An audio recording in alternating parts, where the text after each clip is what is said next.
All right, y'all, let's talk about bribery, the lifeblood of paganism and the legal system. Wait, hold up.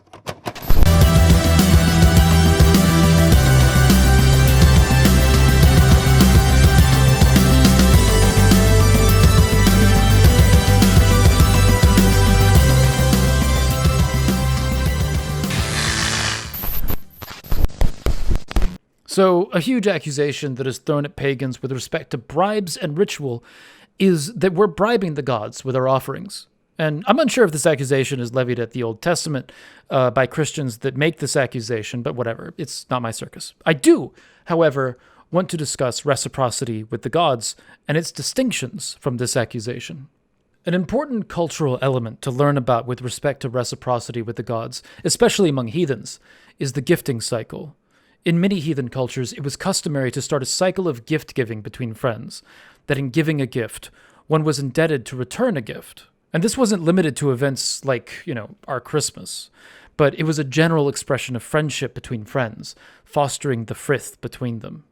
In the modern expression of the gift cycle among heathens, gifts are not limited to physical items. It can be something like listening compassionately to a friend in a time of need, or providing them with a place to stay while traveling, or helping to care for someone when they're ill. The concept of indebted here is not a negative connotation. It's one of continuing the relationship by fostering the cycle's continuance. If you do not return the act of gifting, the cycle stops. Or there is no longer a cycle but a one-sided effort. Ensuring the continuance of this cycle is the essence of reciprocity. I'll link below a website called The Longship, which has a lot of great beginner's information on heathenry. But linked below is their article on the gifting cycle and some of the rules around it, and how sometimes a gift can be insulting. But the basic idea of the gifting cycle is what informs reciprocity with the gods, as it is very similar to that of reciprocity between friends. In ritual, a major component is the offering to the gods. This is seen as the human element of the gifting cycle and the initiating of reciprocity on our end with the gods. This would be in return for gifts that the gods have given to us, such as a good harvest or a successful hunt. In the modern context, one might give sacrifice in thanks for a successful venture or the return from a dangerous trip. I held a ritual myself recently upon moving into a new house. We made an offering to Sif, the goddess of hearth and home. The ritual was held by a couple of friends, among them was Wolf the Red, and an offering of bread was given, as Sif is also associated with agriculture. But this offering was given in return for gifts granted, as I had just moved into a new home. Sif was the goddess to be honored in this case, according to my hearth. So let's talk about this accusation of bribery.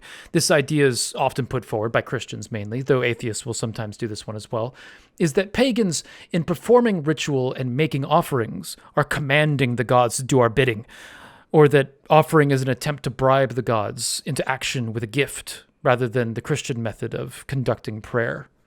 Disregarding the fact that Christians often use prayer as a method of sending a wish list to their God, this makes me wonder what the motivation is from people who make this argument when they give a gift to their friends and family. Are they attempting to bribe them into friendship? Is there some favor that they intend to call in afterwards? When someone makes this argument, it's like they either don't understand ritual or they don't understand how gifting fosters a friendship. Certainly there are people like this, that when you receive a gift from them or that when they do you a favor, you can tell it's a selfish act because there is this expectation that there is something to be returned. But in the case of the gifting cycle and in the case of ritual with the gods, the gift is freely given. It is customary to return the favor, but to suggest receipt of a future gift is the intention of giving the gift today would be a misunderstanding of the dynamic. The point of the gifting cycle is the gift is given today, and then in the future, the point is still the gift that is given in that moment, which allows for a continuance of the cycle.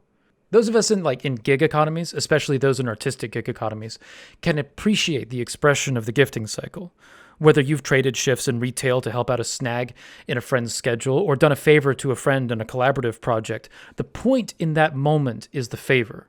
It would be customary for that same friend to have your back when you need a shift change or a collaborative partner, but that's not the point of the favor in that moment. And the gods' whims might ebb and flow. Their gifts are given freely, and sometimes they favor you, other times they may not. And so we freely give gifts to them, in the hopes of establishing reciprocity with them, and in so doing, building a gifting cycle with the gods, with trust in them as the centerpiece. When heathenry was commonplace, offering was made in hopes of a good harvest. This was in hopes that the gods would do their part, bringing rains and an ample climate. But this did not mean that we did not tend to the fields, nor care for the livestock. Humans do our part, within what we can control, and the rest is up to the gods.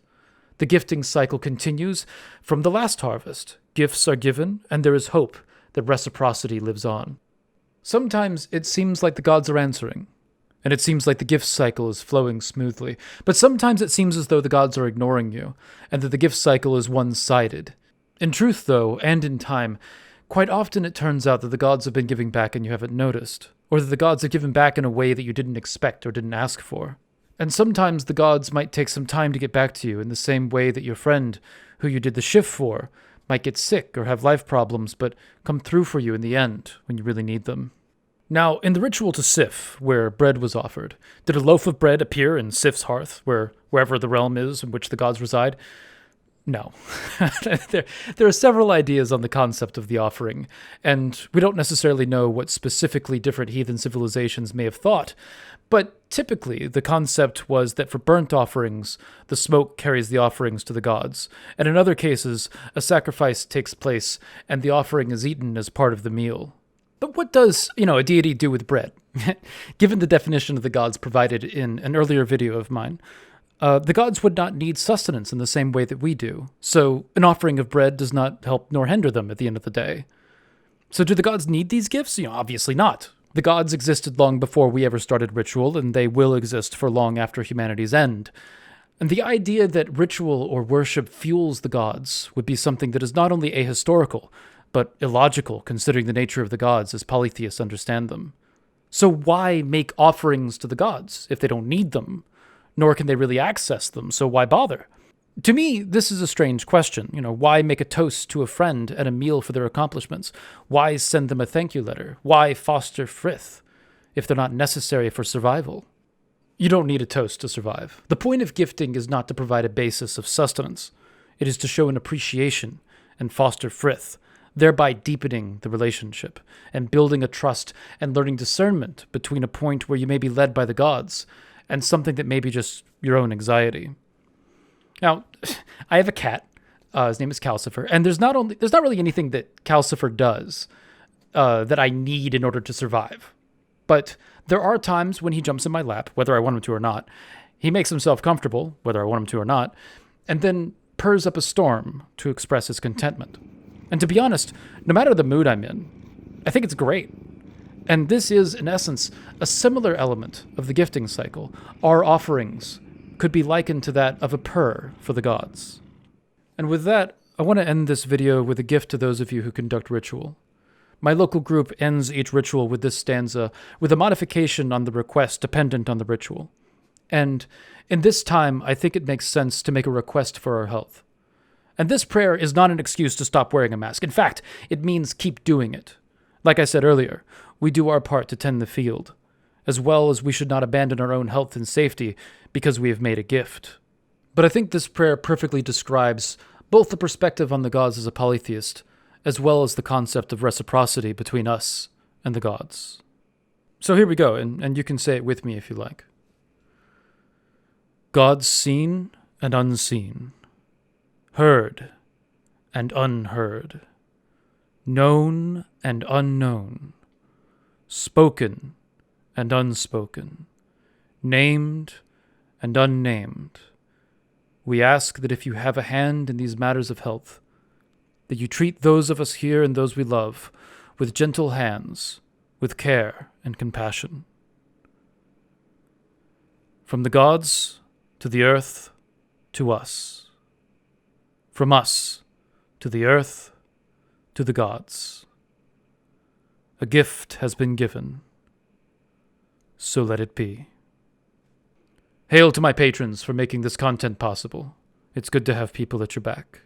And remember to like, subscribe, hit the bell, and leave a comment below telling me how. And remember to find a way or make one.